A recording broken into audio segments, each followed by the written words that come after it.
Any ideas what it is?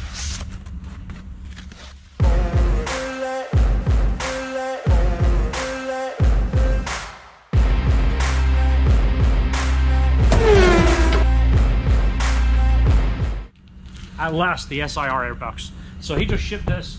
He said he had one, and it's not massive. It's 20% bigger. It does have this, it almost looks like repaint or clear coat. It was something I used to see on the Japanese engines when we used to import them years ago. I believe they used to pressure wash them and then spray clear coat on there.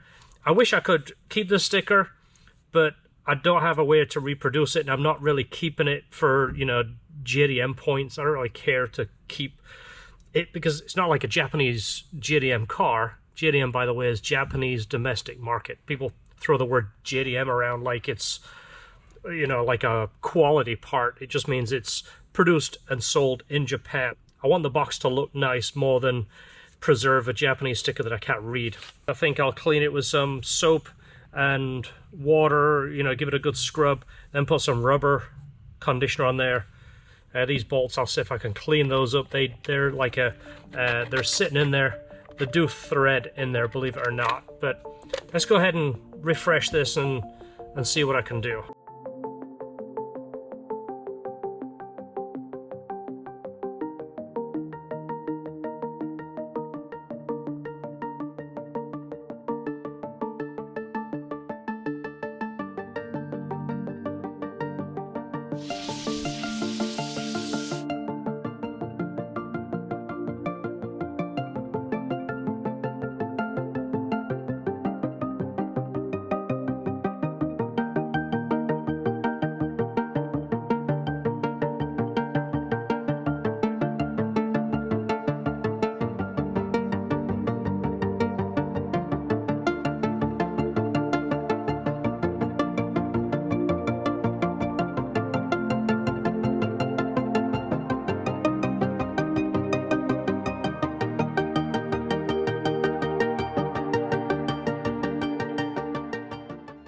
And I cleaned the sticker, and with the dye on here it was still a little bit tacky when I put the sticker back on, so it's actually stuck on there pretty good.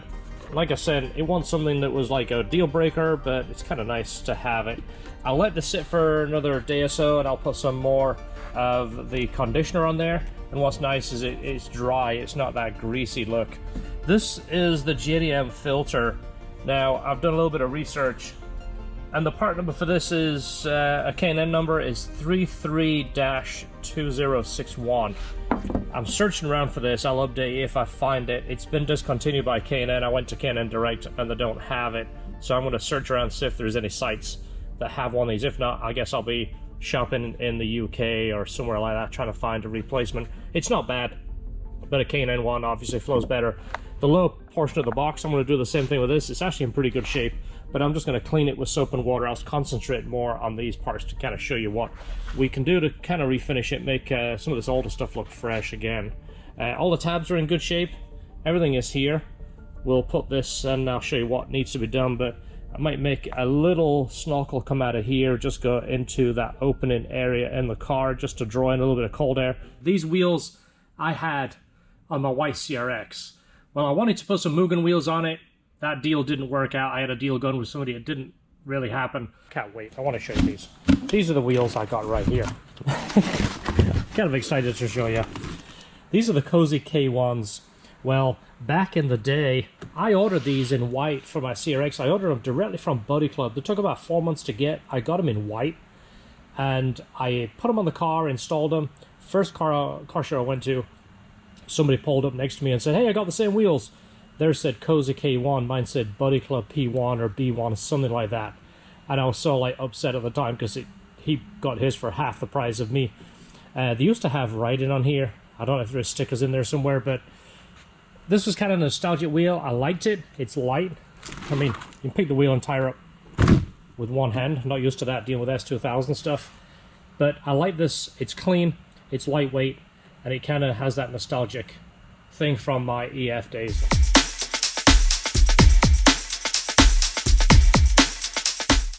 If you remember the CRX back in the day, there weren't a whole lot of options for a camber adjustment. The ones that are on the CRX right now, which were the only ones we could get probably 15, 20 years ago, we all had them, is an adjustable slider ball right here. It used to use the factory arm, and then the bushing had a slot in it. It didn't have a whole lot of camber adjustment, and it was a little hokey, and that's what's on the car right now, and they are also squeaky. These are a much better option. Obviously, it's easier to adjust, which is just the ball right here. This sits on the car, just to give you an idea of placement. It sits on the car right here, and the wheel is here. By adjusting this, you know, changes the camber of the wheel. This is so you can adjust the wheel to get it as close to straight up and down as you can. These are actually a pretty good bushing. I'm not going to knock Skunk 2, but some of their bushings are a little hokey, which is a shame because most of their products are good, and it seems like just a couple of small things can let it down. I'll show you these compared to the ones that are on it when we replace them. But I just wanted to show you this if you're a CRX guy. If you've been into them as long as I have, you know the downfalls of early tuning and building these cars.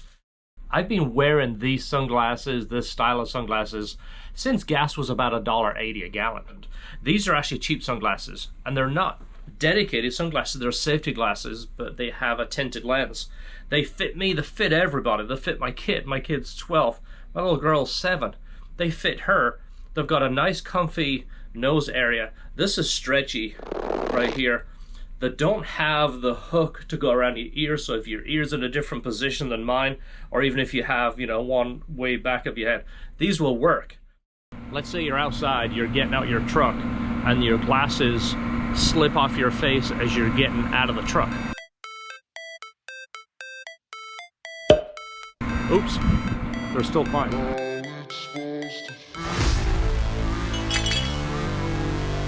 And you're not upset about them because guess what? You got another pair because you paid for 2 pairs at the same time.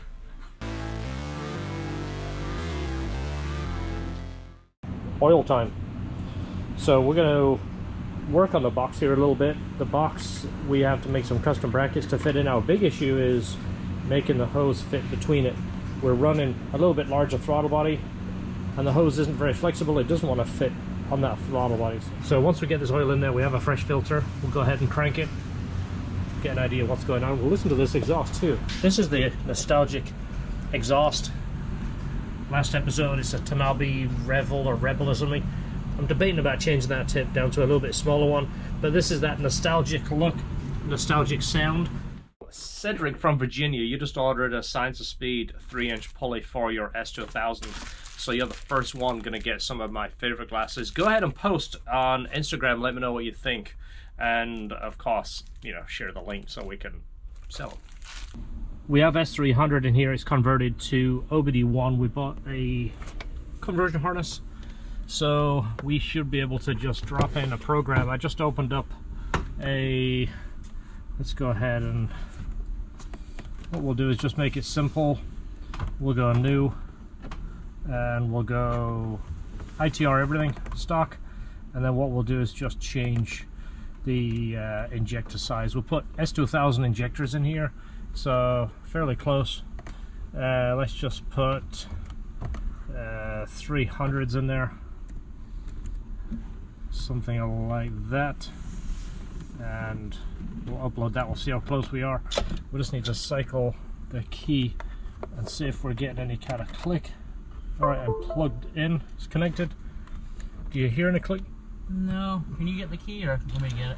I could get it. Is it on or off right now? It's off.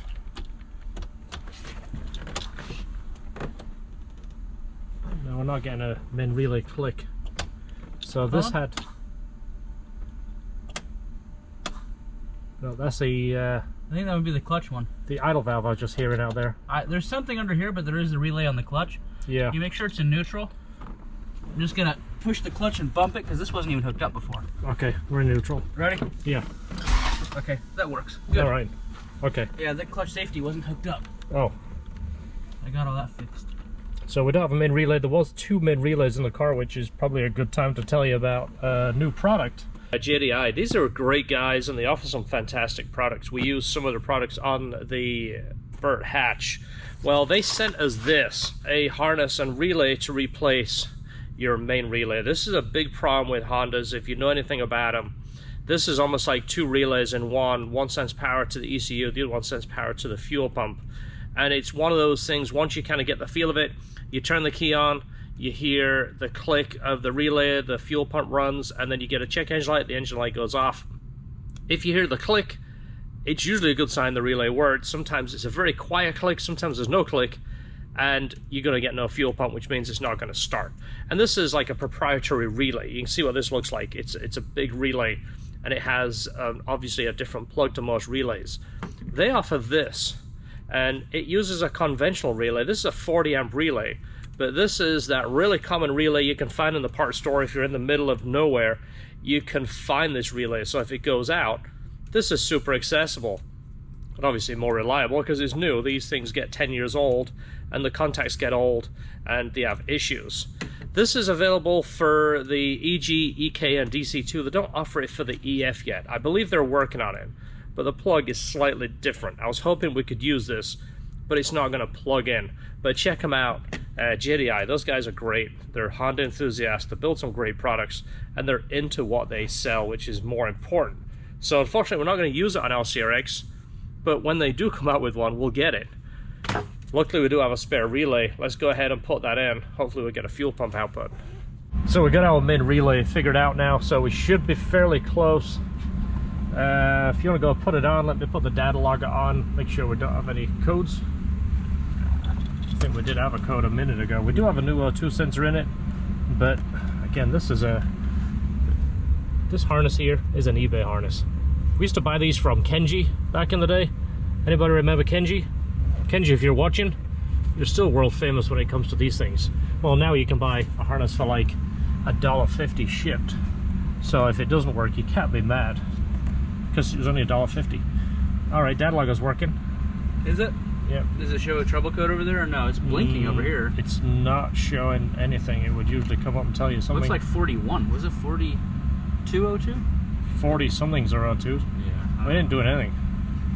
All right, let's see if it starts. Yeah. It'll throw a code as soon as it starts, I'm sure. Wow. That went a little too well. That went too easy. We do have an error code right now. What did I put in for injector size? 300, and I think these are closer to 340 or 360. This thing's reverted back to 240. Let me put 300 real quick, just see if that changes it. That should actually be fairly close. There you go, you hear that change? That just sounded a whole lot better, didn't it? Yeah.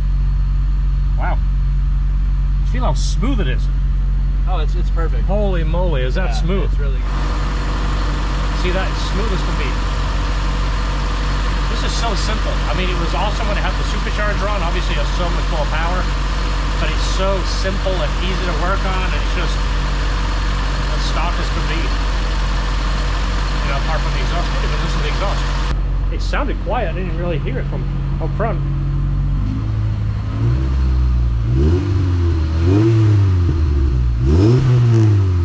It sounds good, doesn't it? So if somebody wants to comment, hey, motor's smoking, it's because it's a new exhaust and the exhausts have oil in it. So don't panic when you put a new exhaust on your car. It will usually have some funky smells and some oil. And obviously when you get it hot, you'll get a little bit different smoke. A lot of it's from the packing of the muffler. That sounds really good. That's not loud at all. No. That is awesome. Ah, it's coming together. Something about a fresh motor starting up or a fresh build starting up.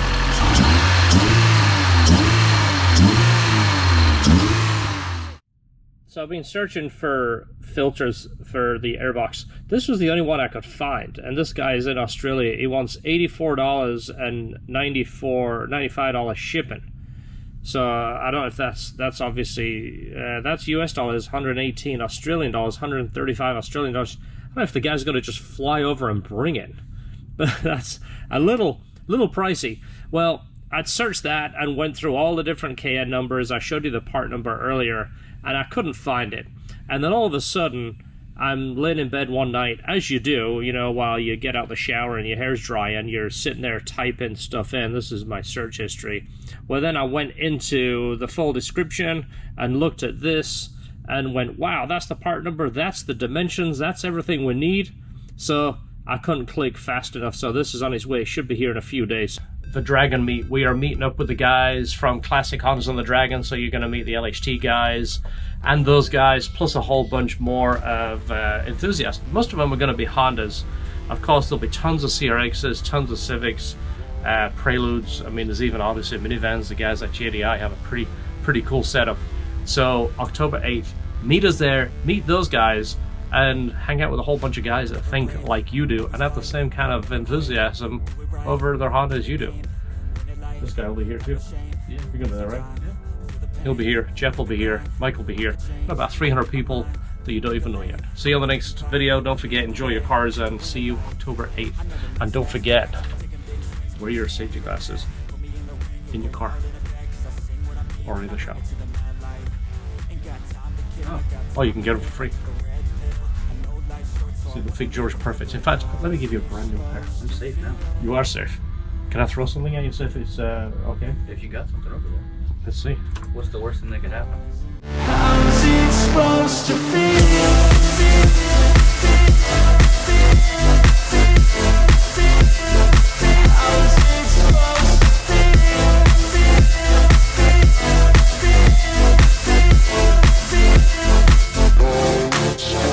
They wanna say my name, but they holding back. They wanna say they hate, but they know it's cap. I ain't play no games, I just do that's fact. And I don't feel no shame, it's a mood you lack. I go crazy, nah, but I ain't lazy. Track after track, I work on this shit daily. Pass me the jack, right as fuel, got me hazy. About to unpack all these shit I've been chasing. I've got visions in my head, like memories.